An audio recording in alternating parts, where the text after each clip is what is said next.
योग पूरे विश्व को भारतीय ऋषियों के देन है। योग के मूल सिद्धांत, नीतियाँ और आदर्श वेदों में, दर्शनों, उपनिषदों में, गीता में और सहयोगी ग्रंथ योग के हठ योग आदि में जो तय किए गए हैं, उनको आधार में रख करके, उनको केंद्र में रख करके आयुष मंत्रालय ने पीसीआई के माध्यम से एक सर्टिफिकेशन प्रोग्राम शुरू किया है।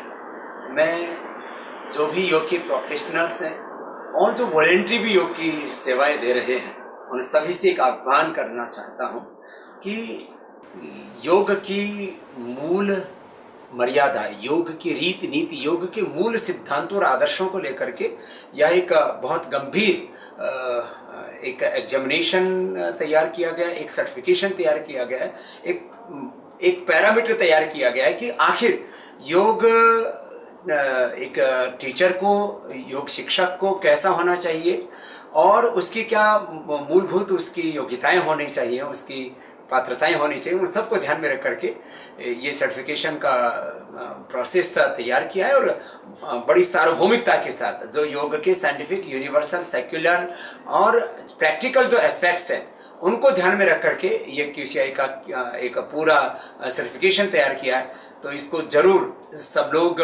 इसमें पार्टिसिपेट करें और जितने भी योग सिखाने वाले हैं वो क्यूसीआई का सर्टिफिकेट जरूर लें। इससे आपकी एक क्रेडिबिलिटी होगी देश में और दुनिया में, कहीं पर भी आप जाते हैं योग करवाने के लिए तो आपके पास में एक ये सर्टिफिकेट होगा, एक प्रमाण पत्र होगा ऑथेंटिक कि आप एक ऑथेंटिक टीचर हैं।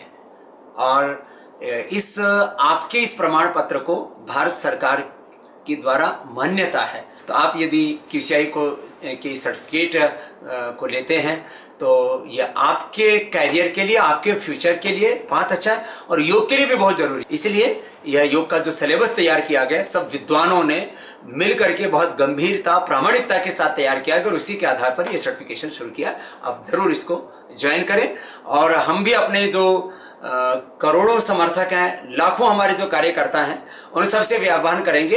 अब इसका एक जो है पाठ्यक्रम भी पूरा बनकर के तैयार हो गया, वो पुस्तक भी आपको मिल जाएगी जिससे कि आपकी परीक्षा ली जाएगी। तो आप सब भी इस सर्टिफिकेशन को जरूर लें।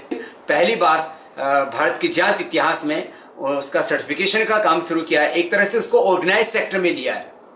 तो इसमें आपको सम्मिलित जरूर होना चाहिए।